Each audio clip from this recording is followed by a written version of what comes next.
শেষ নিঃশ্বাস ত্যাগ করেছেন বাংলাদেশের 3 বারের সাবেক প্রধানমন্ত্রী বেগম খালেদা জিয়া। শোকের ছায়ায় নেমে এসেছে গোটা দেশই, শোকাহত হয়েছে ক্রিকেট মহলও। বেশ কিছু ক্রিকেটার নিজেদের সামাজিক যোগাযোগ মাধ্যমে শোক বার্তা জানিয়েছেন বেগম খালেদা জিয়ার শেষ নিঃশ্বাস ত্যাগ করার বিষয়টি নিয়ে।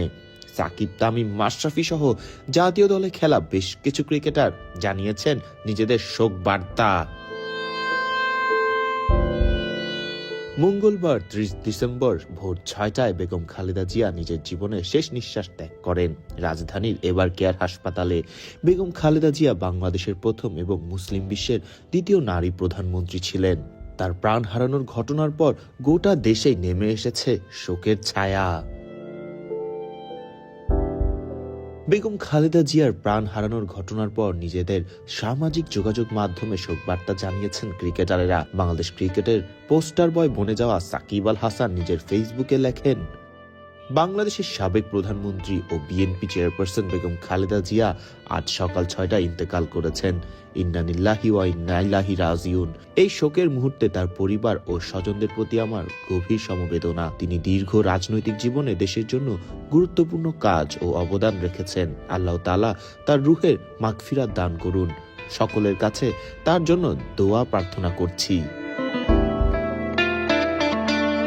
নিজের সামাজিক যোগাযোগ মাধ্যমে শোক বার্তায় জানিয়েছেন জাতীয় দলের আরেক ক্রিকেটার তামিম ইকবাল খানও। তামিম লেখেন, ইন্না লিল্লাহি ওয়া ইন্না ইলাইহি রাজিউন। তার প্রয়াণে দেশ হারালো এক দৃঢ় নেতৃত্বের প্রতীককে।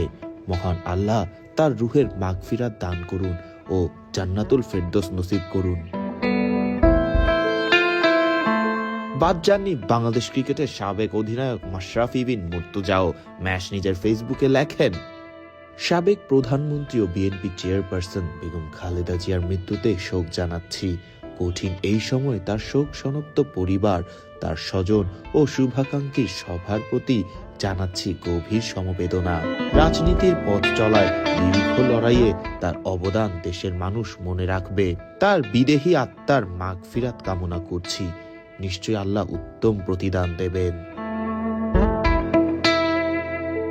সাকিব, তামিম, মাশরাফি সহ ক্রিকেটার লিটন দাস, রুবেল হোসেন, ইমরুল কায়েদ সহ বেশ কিছু ক্রিকেটার নিজেদের সামাজিক যোগাযোগ মাধ্যমে শোক প্রকাশ করেছেন বেগম খালেদা জিয়ার শেষ নিঃশ্বাস ত্যাগের ঘটনাকে ঘিরে।